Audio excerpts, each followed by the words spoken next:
You're listening to this episode on Spotify, Apple Podcasts, or YouTube. Hit that subscribe button and leave us a comment. It would greatly benefit the show. I'm sorry that I already opened mine. I wish I would have waited. Wait, are you Canadian too? Yet or hey? No. It's just because you played hockey and from Wisconsin? Yeah, basically. Yeah. Okay. Yeah. Yeah. Matt Osterman. My brother Kirk always likes to ask the first question, but I see he's adjusting. You good? Yeah, well, I thought you wanted to do a little segment in the beginning. Oh no, I want to do well. These you guys know how this goes. Let's do the Minnesota segment second, but release it first. Oh. Sure. Yeah. Your best subject is yourself, and that is why. Scary. Everyone's best subject is themselves, Sure. theoretically. So that's why we start with the interview, but release it last after Sure. people have come for the topic. Yeah. Yeah. Multi-hyphenates? Like you, multi-hyphenates. Yeah. So writer, director, editor, producer. It's like kind of embarrassing. Like, kind of do it all. Like I started in the indie world, right? So you kind of have to learn to do everything, which is a blessing and a curse. But I like doing everything. If I was just a writer, that would be boring. I'm kind of an introvert, extrovert. No. What does that mean? I heard you say that in other interviews, and I didn't know Really? what that meant. Oh, funny. I'll have to retire that, I guess. No. It was good. It was in 2022 that you used it. Oh, wow. I do research coming into these. Yeah, very good.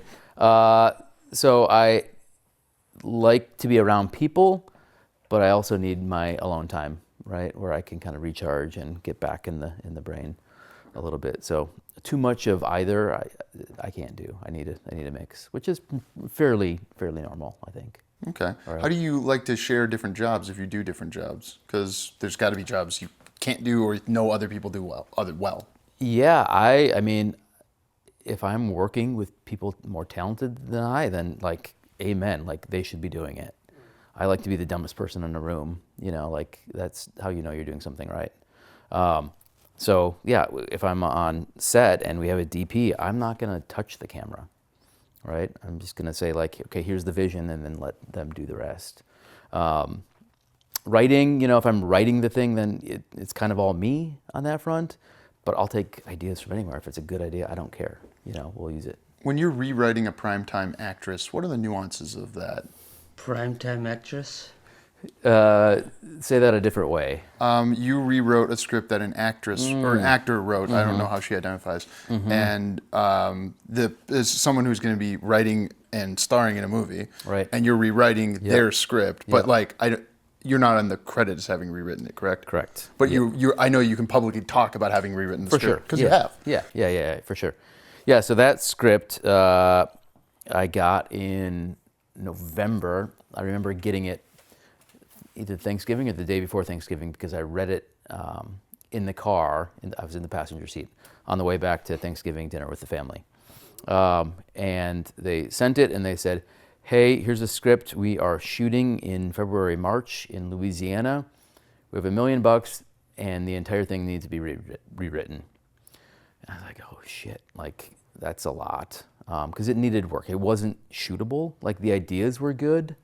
But it was, when you're doing things, even for $1 million, you have to be smart. Too many locations, too many characters, you have to condense, right? There's some engineering that has to happen there. And then the actual like science fiction part of it needed to be elevated quite a bit. No pun intended, this was for movie Hover. It's about drones. About drones, yep. Yeah. And Sci-Fi Channel they already owned it. They owned the rights to it and they were paying for it. So we needed to make it more of a sci-fi movie. Well, without getting into specifics, what part of it was unshootable? Was it budget-wise or? Too many locations, you did say. Yeah. So it was shootable. You just would have had to make a lot of sacrifices in terms of like, okay, these locations have to be next to each other, or we don't have enough time to do the amount of takes you want. So it was just really difficult from that point of view. So the engineering of it just needed to be figured out. Well, does that go with plot too? Like, is it too long of a script? Too wordy almost, maybe? Yeah, honestly, like I lived with the rewrite for 3 months and this was a while ago. So I don't remember specifically about it. She had a lot of great ideas in there that we made sure just to kind of like develop further and make those kind of shine. That's fair. And this is probably specific to this individual. I watched Last Man on Earth, so I was familiar with Cleopatra. And I just, like, it's fascinating to me that, hey, I'm going to have my name on the script, so I'm going to look good either way. And you're coming in going, here's how your baby's ugly. You're in consulting. That's what you do. Yeah, well, I mean, she was part of the team that hired me. Oh, okay. So that helps. she knew, like, it was no big deal. But she, wrote a couple drafts and sold it. And they got closer and closer to production. Like, okay, we're not there yet. And I don't know the full story if she was too busy shooting Last Man or doing something else. But they didn't get it far enough. Sure. So yeah, she brought me on, and then she gave notes on every draft. So she was very, very involved with it, and she was just awesome. And that's the second time that you had a movie end up on Sci-Fi Channel, right? Yep. So what was, like, you form that relationship after you make 400 Days, then Sci-Fi Channel buys it, and then because they bought it and it played a bunch of times, they go, hey, Matt could rewrite this thing we got coming. That's how that works? Basically, yeah. What happens in between? Like, how do they, like, keep you on the hook? They don't. They just call you one day and say, hey, we have this thing. So the producer of it wasn't a sci-fi guy. He, I forget how he came onto the project, Travis Stevens, a great director in his own right. I had gotten to know him a little bit spending time in LA. And so he was on the project with Cleo and Sci-Fi. And because I had the 400 Days experience with them and that did well, and I knew Travis a little bit, I wasn't in the room when they went through their list of directors, but somehow I was the last guy standing on that. So yeah, it was a cool call to take. I almost didn't take it, just because that's a big ask. You kind of know, like, okay, they're handing me a rope and I'm gonna have to hang myself with it. And there's parts of the movie that, like, turned out really well, and other parts you can tell that we had 3 months to rewrite and pre-produce and make it happen. In between these times, I know you're entrepreneurial, and I want to talk about that as well. What are you working on? What were you working on between those two movies? Which of your companies? Because you had your marketing company, I imagine, you said you started in 2012 before you got in the air, so you must have been working at the marketing company, and then it's like, what, you just take time off of the marketing company to go make a movie? Yeah, at that point, I think I only had 1 or 2 clients, so they were,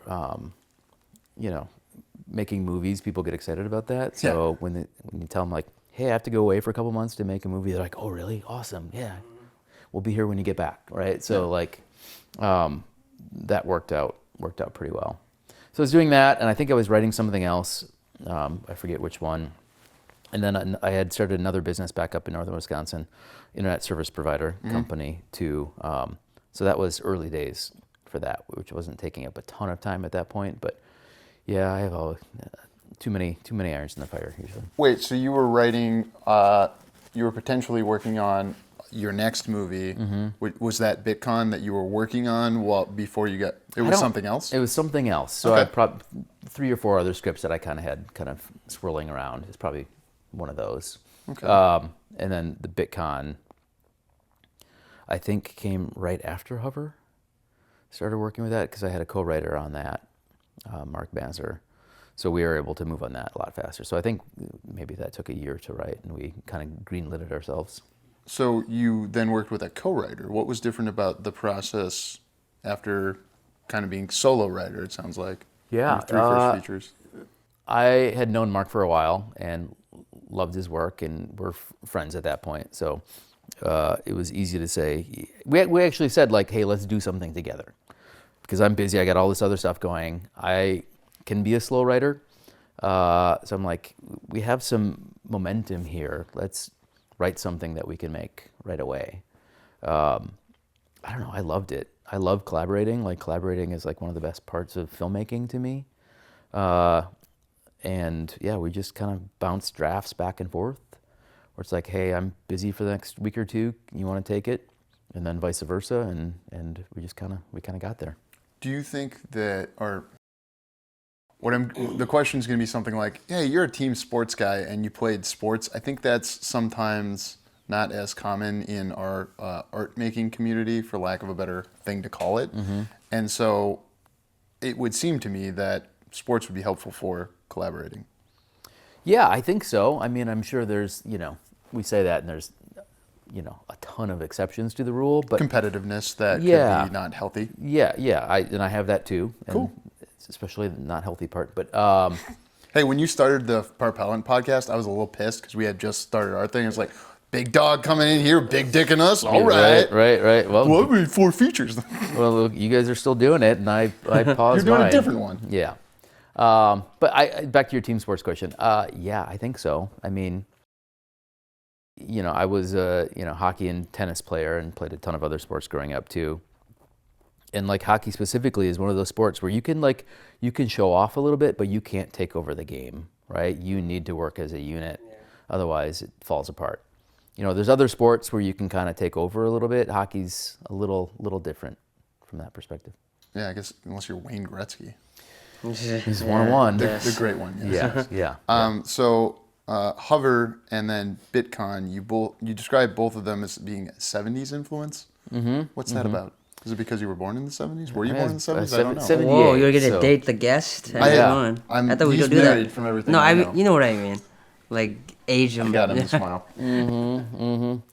78. So I'm more of an 80s kid. Yeah. Zennial, I think they call me now, or they call my generation. You're a millennial? It's Zennial. So You're not Gen X? I'm at the end of Gen X and the beginning of millennial. Cool. So I think they say like 77 to 83 or something like that is a Zennial. Sweet. Where we grew up without devices and the internet. Yeah. But we kind of came of age when they were coming on to the scene. So we kind of got the best of both worlds that way. Yeah, you're younger than the kids on Stranger Things, but older than. I wish I had another example. Very specific. That's very specific. Yeah. At least you're not a boomer. That's what we're. That's Yeah, what we don't want boomers on this show. The worst generation. Wait, have we had a boomer on the show yet? I don't remember. I'm sure we have. The reason I asked the 70s question is I'm wondering, what do you like? You've got a director's cut of Bitcon that has come out and is available? Okay. Yep. And so James Cameron said, don't ask the woman while she's crowning if she's going to have another baby. Right. Are you going to have another baby? Yeah. Okay. I hope so. What are you, is it going to be in the direction of something related to the 70s thriller, or is it something else? I'm working on a horror thing right now. Okay. I'll say a vampire thing. Why vampires? It's the genre that never dies. Yeah, it always comes back. Yeah. Yeah, I get it. Yeah. So you put a stake through its heart. Right. My college professor 20 years ago made the assertion that it does have ebbs and flows. For sure. And like, for instance, when we were going through the AIDS crisis, vampires were a little bit bigger. Yep. And I'm wondering then, what do you think is a cultural thing that is relating to, inspiring that, or your unique take, however you want to answer that question? Yeah, it's a really good question. I haven't thought about that specifically in terms of like writing it right now. I'm trying to map it to something that might be happening. There's always the ebb and flow between the powerful and those who aren't powerful, and vampirism is one way that a normal person could basically obtain said power and become all powerful and immortal. An oligarch. Basically, right. Yep. We're just all aspiring to be Russian oligarchs. Not Russian. I'd rather be like, I don't know. American oligarch? Definitely. Yeah, right. Definitely rather be an American oligarch. Not Phil over here. You got thoughts on that, Phil? America first.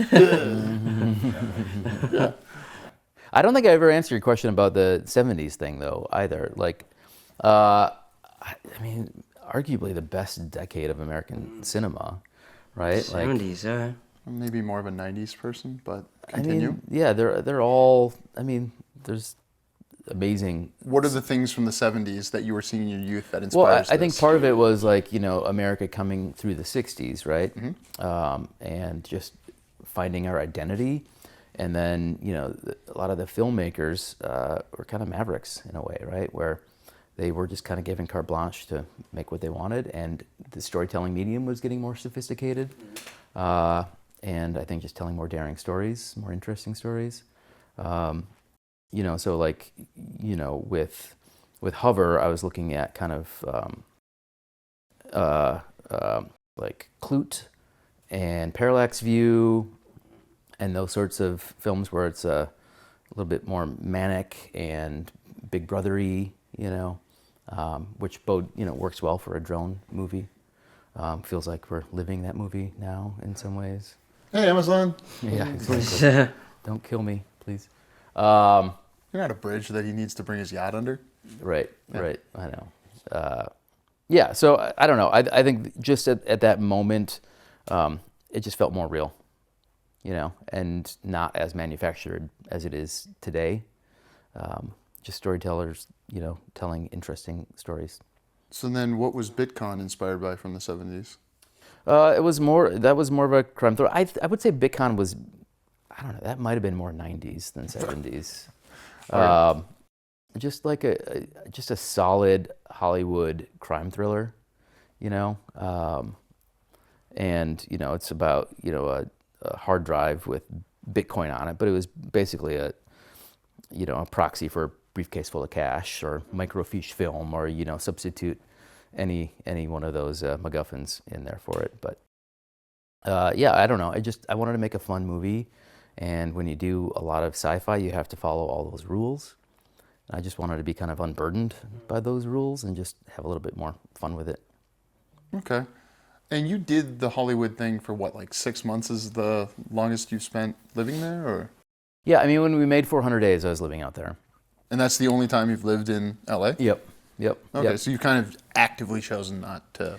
Yeah, so when my first movie hit, there's a lot of pressure to move out there. How so? Because that's where movies were happening, right? Sure. That's where the money was. That's where the talent was. That's where business was happening.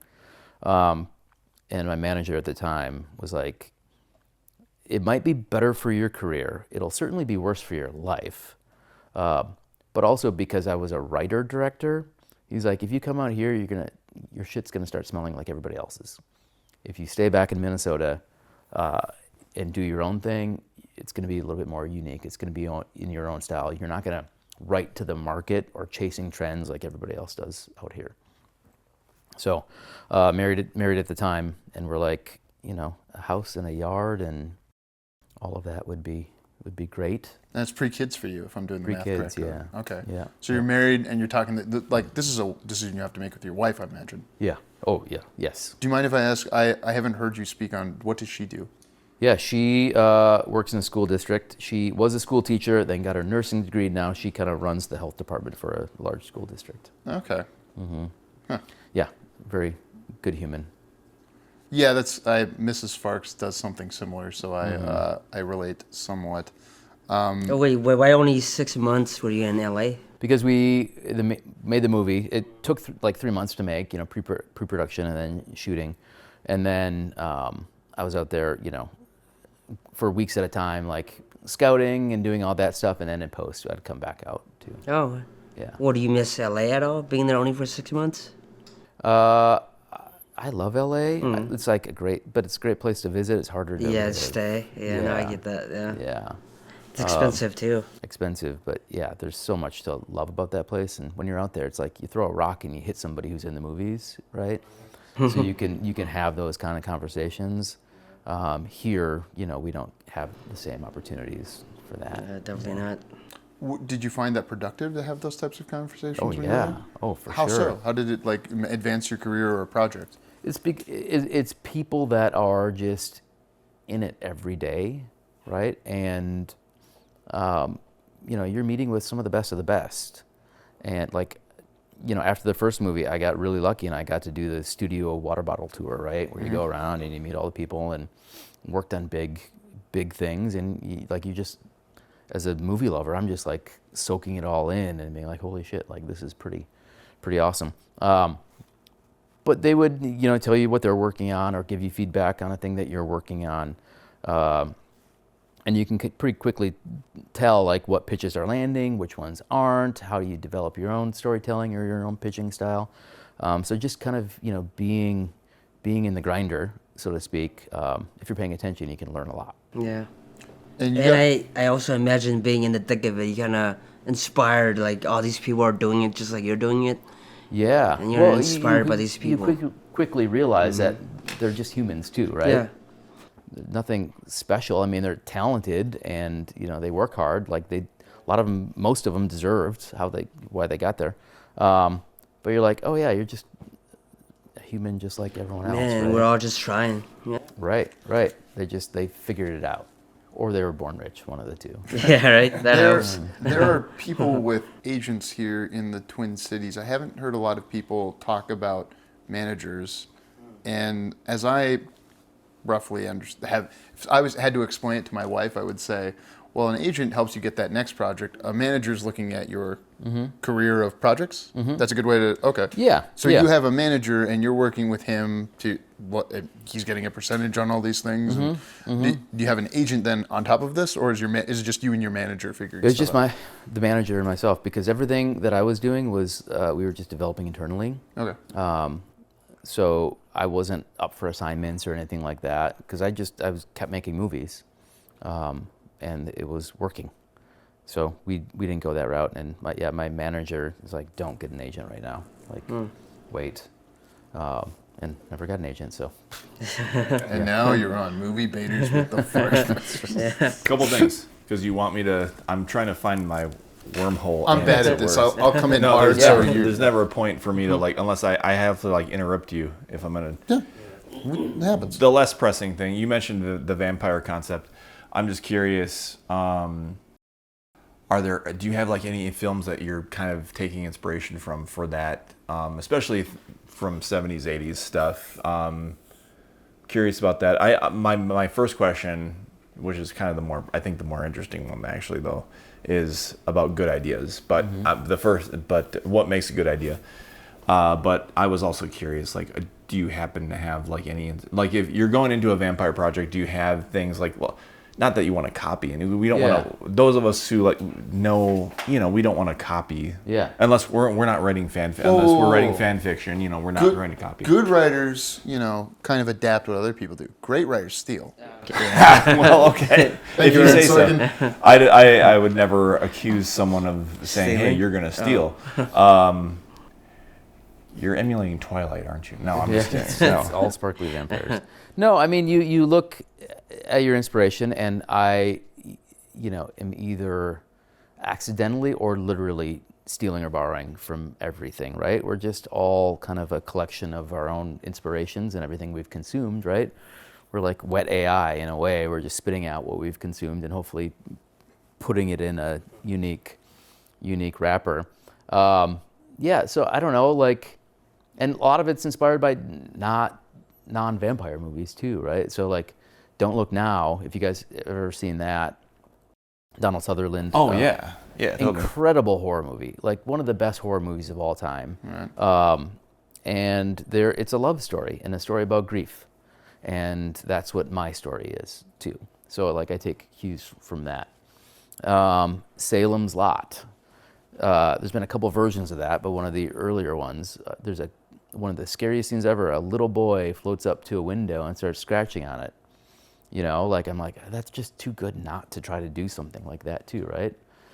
So it's all inspired by a lot of different things all over the place. Yeah. But I don't know. And then hopefully I put enough unique spin on it where you can't necessarily identify him, but even so, that's okay if you do, because it goes into the machine or whatever and comes out different. Yeah. Like, what the inspiration was, but it comes out different and unique in its own way. Yeah, and hopefully you can hide them enough or add value, right? Yeah. Or make them wholly unique to your project. Yeah. But everybody watches everything and like, oh, that's cool, I'm going to use that for this, or That scene with so I wasn't alive when Salem's Lot first aired, but my mom put it was rerunning or whatever when I was like 4. Mm-hmm. Wow. And she showed me, hey, watch this movie. And it was right with that scene. Or there's like 3 of them in the whole miniseries, but like, I think it's the first one when he first does the thing. And I was scared shitless. I was 4. I hid under, and like, that's what made me like horror, I think. Watching that scene, like, oh, okay, I was scared shitless, but like, I liked it. And then she was telling me about, well, there's this other movie called The Exorcist. Didn't see that until I was 17, but she was telling me about it. So that's very, that's a very good. But back in the 80s too, they were airing this stuff on TV. So Yeah. it played like on TBS. Yeah. Yeah. They would, The Shining played all the time. They took out, the naked lady, but other than that, they showed everything else. They blurred it when I saw it. Yeah, they just blur it. They won't cut it out. You get to see the whole scene. It's just blurred. Yep. Yeah. And I probably was watching it at 7 or 8. Yeah. Yeah. I had a little black and white TV up in my room, and I was watching Twilight Zone to fall asleep. Yeah. We used to have cool shit on TV. We didn't have a choice, but they still had it. Do you still fall asleep to noise? I'm trying not to. So I try to go to bed in a normal human bed without noise. Wait, okay, normal human bed. What does that mean? Right. Vampire or? I mean, my coffin's in the garage. It's kind of it can be cold out. So, Mrs. Osterman's cool with that? Right. Cool. Coffin for 2. No, I'm sure you guys are similar, and we know a lot of folks, just the mind doesn't slow down. Yeah. So oftentimes when I go to bed, I'm just staring at the ceiling like this is miserable. So I need some abstraction. So this just happened the other night where I was like, I'm going to go to bed early like a mature adult.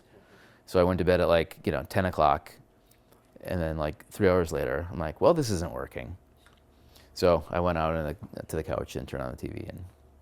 But I can't tell if I've always been like that or just if my parents let me have it, because they let me have a TV in my bedroom too young. Now I need that as my blankie. I don't know. Nature versus nurture. Yeah. Interesting. Yeah.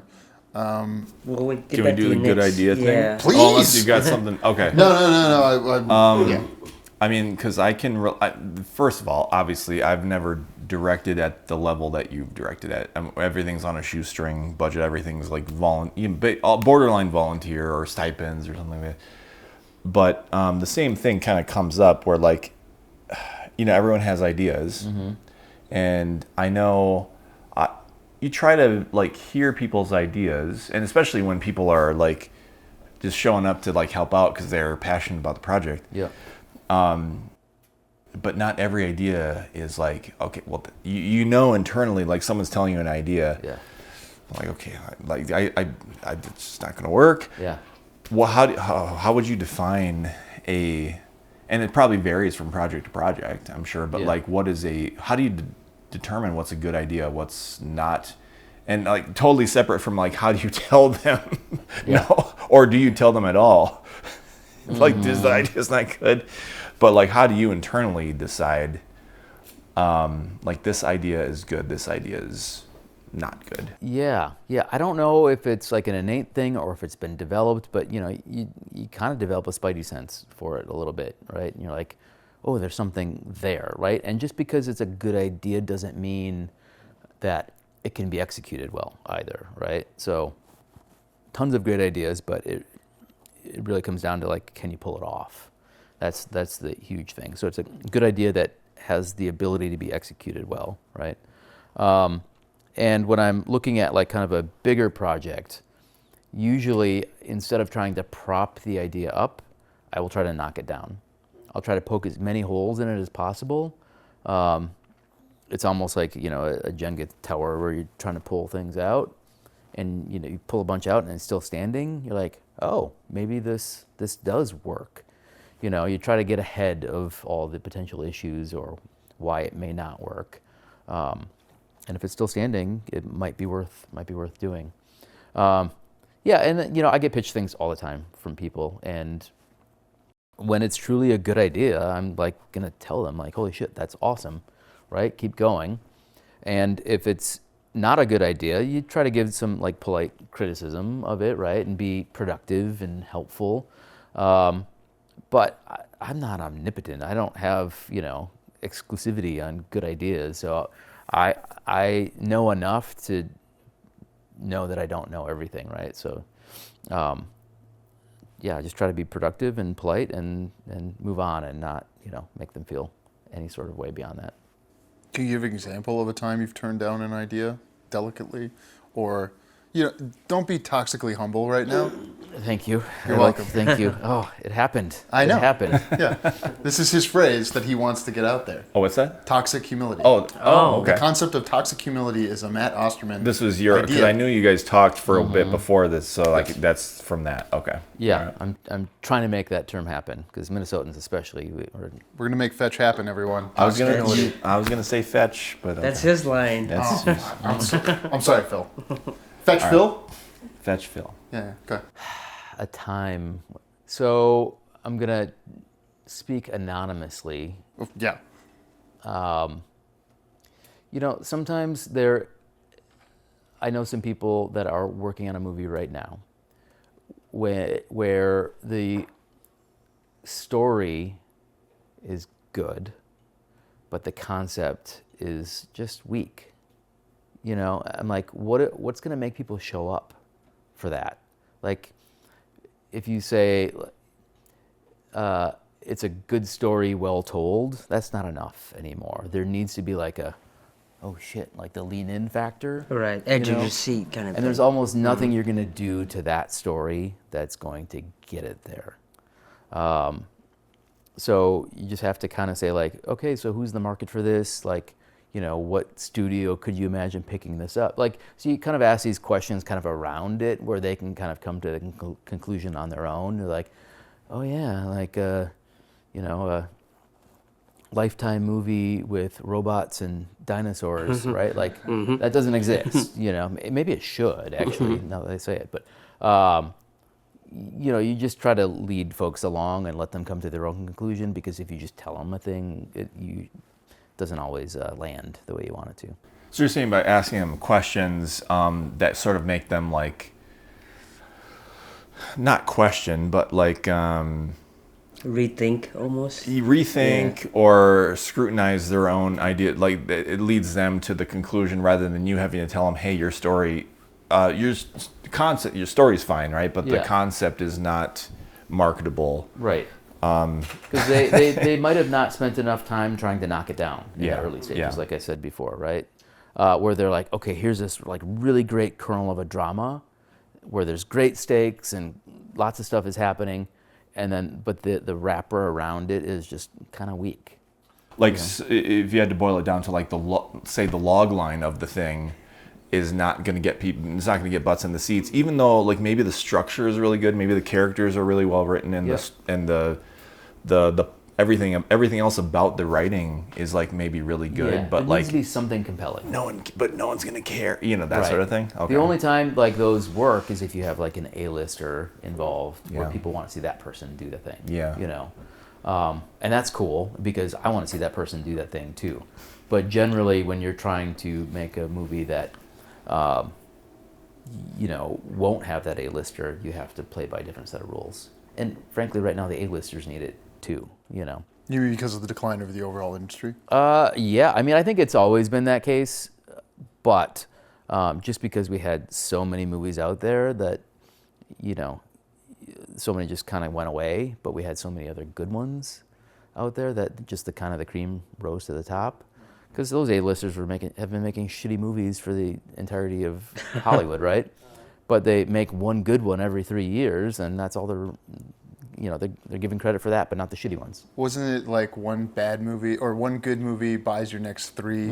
It's like Tom Hanks or someone said that early in his career. Like, as long as I get one hit, that buys me. Might have been, I can't remember which celebrity said that.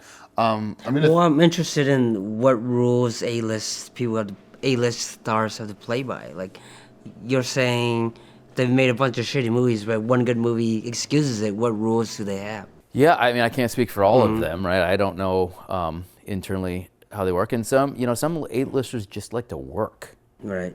So they're willing to, take some risks, or they just want to like get paid, So they'll take on a mediocre project just to work and get paid, because they would view themselves more as like a tradesperson or craftsperson versus a artist, right?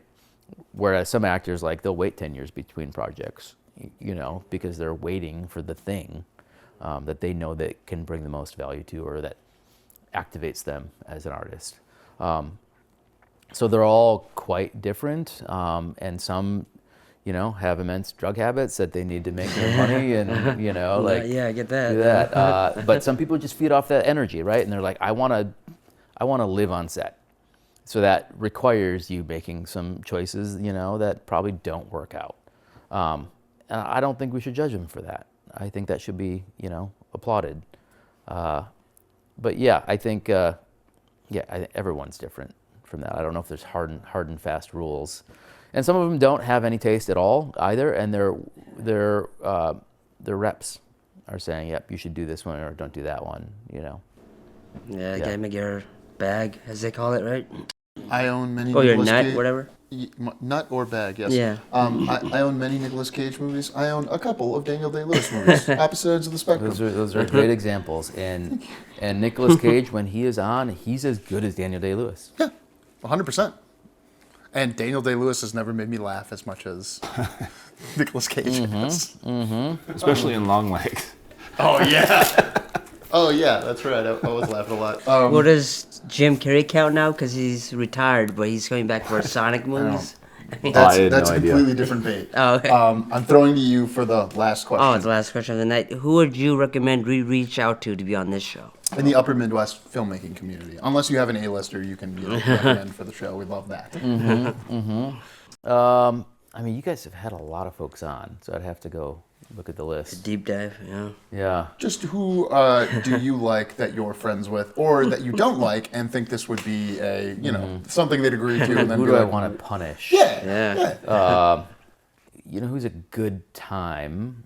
Justin Jones. Yeah. Oh. Justin? Oh, yeah. Justin came on the show and then Oh. said, you know what this show is like? It's kind of like talking to Matt Osterman. And I was like, how do you do it? Just like, you can ask him. He did say that to us. All right. No, it's... You weren't there. He was. I was not there. Yeah, I wish I was there. We should, we want to have Justin on again because I'll say off camera. Yeah. No, he's a good friend. Who else? We talked about Andy and Mike. I don't know if you've thrown... Andy Hunt and Mike... Nelson. Yeah, Mike P. Johnson would be... We should... Nelson, sorry, yeah. He's not going to come on if you call him Mike P. Johnson. Maybe if I His call him name because right. of his big Johnson. I don't know. That's right. Nelson. I have met him, I believe. Yeah. In person. Oh, Like, really? Yeah, I go to okay. TCFF events not because, we only had the one thing in the Okay. one time, but meet people. community. We used to have his go-to DP, Nick Junkersfeld, come and shoot stuff with us at my day job. Oh, yeah. Before, back when shooting Cub Foods commercials. But, Yeah. but Yes. I have not met Mike P. Nelson though. I have not. Yeah, the delightful guy. He is busy, so Everyone's he's- busy. Yeah, he's doing some great stuff, and I think he's got a couple movies coming out here soon. Some aren't announced yet. Yeah, Sweet. we'll Yeah. be sure to reach out. Well, Matt, thank you for joining us. I think this was a great time and a great debate, I'd imagine. Yeah.